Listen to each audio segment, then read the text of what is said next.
dos vocaciones que seguramente eran muy identitarias para él. Por un lado, ser maestro, por el otro lado, ser periodista, que sumado a una condición de una militancia sublimemente sensible y constante y lúcida, lo convirtió en una ecuación muy especial. Seguramente era un hombre inmenso, totalmente inmenso. A veces es paradójico pensar que a pocos metros de aquí, hace 40 años, lo secuestraron. Y fueron muy pocos días los que transcurrieron entre el secuestro y su desaparición. Ese sello macabro que de alguna forma todas las dictaduras de América Latina y del Cono Sur han dejado como de forma tan indeleble, ¿no? Dando la evidencia de un accionar conjunto, sistemático, estudiado, profundamente estudiado, como lo fue el Plan Cóndor, donde hubo miles y miles de detenciones, cientos y cientos de compañeros que fueron trasladados por la región en vuelos de la muerte, y a su vez todo un accionar perfecto para devastar.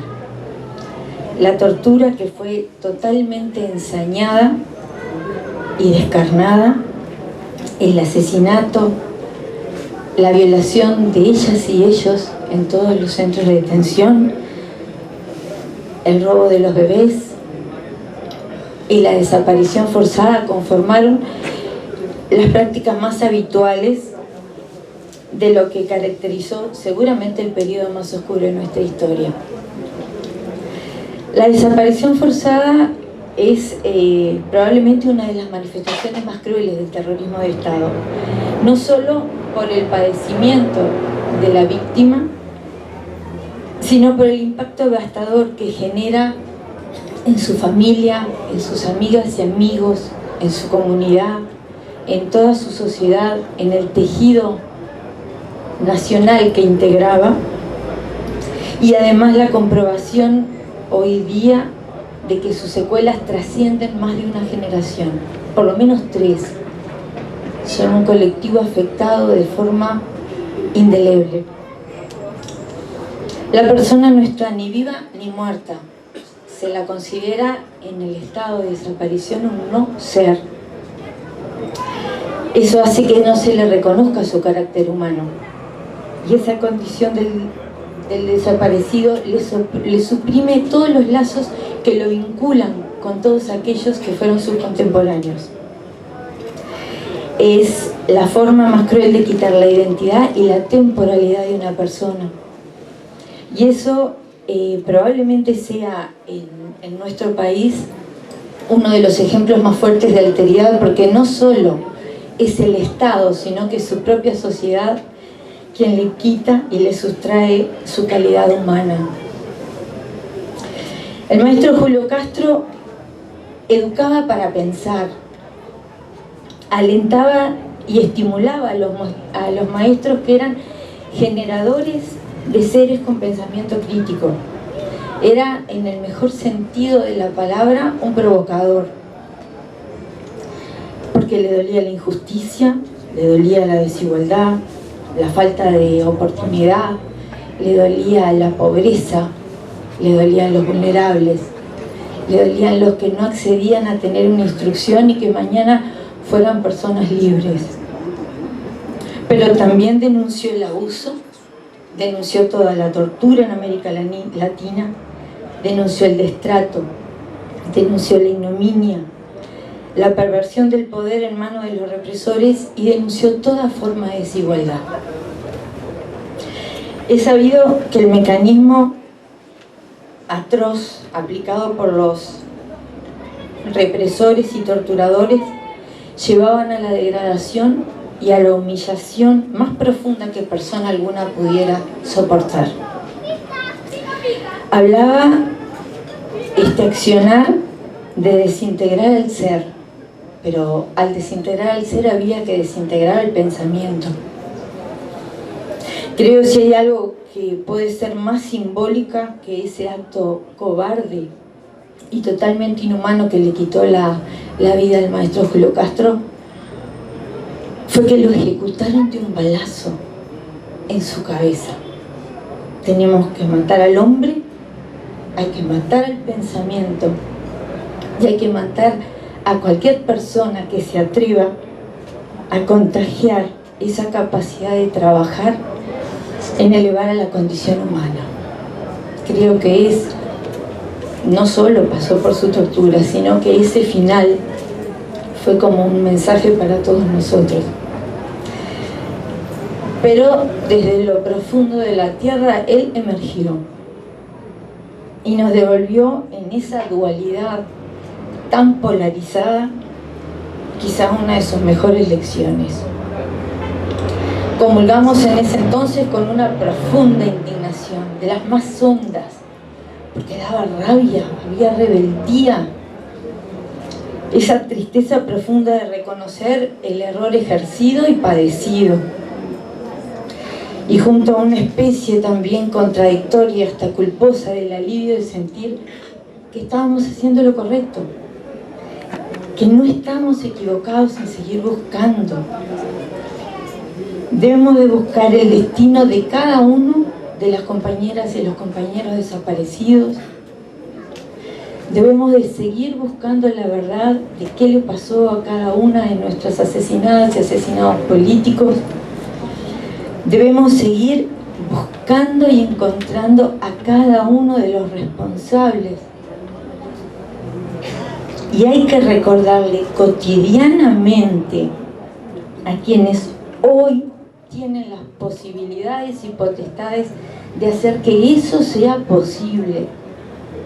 Hay que seguir buscando, hay que seguir encontrando. Hay que ser tercos en insistir, aunque se nos vaya todo. Es bueno y sanador que hoy haya un momento de memoria. Es extremadamente sanador. Pero la memoria no puede ir sola. La única forma de establecer las garantías de no repetición es cuando el trípode se da junto. Verdad, justicia, memoria y nunca más. Solos no producen ese efecto. Solo esa comunión genera la construcción de un proceso reparatorio. La impunidad no es solamente la ausencia de justicia. Hoy hemos entendido que trasciende una naturalización de la inequidad, de la desigualdad, del abuso y hasta conforma una forma de política de Estado. Esa es la impunidad. No nos hace bien, no nos engrandece, no nos dignifica ni como colectivo ni como comunidad. No nos legitima en la construcción de ciudadanía ni de fortalecimiento democrático. Y hemos estado viviendo en los últimos años una profunda dualidad. Porque es horrible que las cosas se oculten y se mientan, pero mucho más peligrosas son las verdades a medias, porque generan una gran confusión. Toman parte de algo que fue y distorsionan su interpretación. Es muy merecido hoy, quizás hasta escaso, este homenaje al inmenso maestro Julio Castro. Pero debería de haber un homenaje para todos y cada uno de los desaparecidos, todos de los más de 200 que hay. Debería haber un reconocimiento a todos y cada uno de los más de 200 asesinados políticos.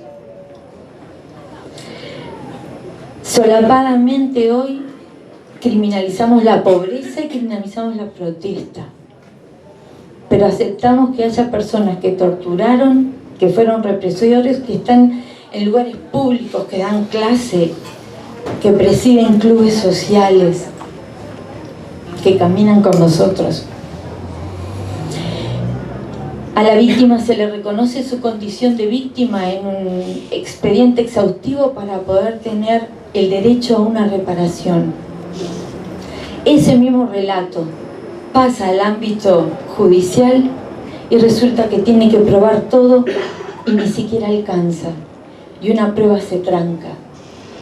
Y todos sabemos que el relato es valiosísimo para la construcción de nuestra historia. El relato probablemente sea la forma más fiel e inmensurable que una persona puede tener para con un compañero desaparecido, porque hacer pública su humillación en pos de que esa verdad emerja es de una profunda valentía.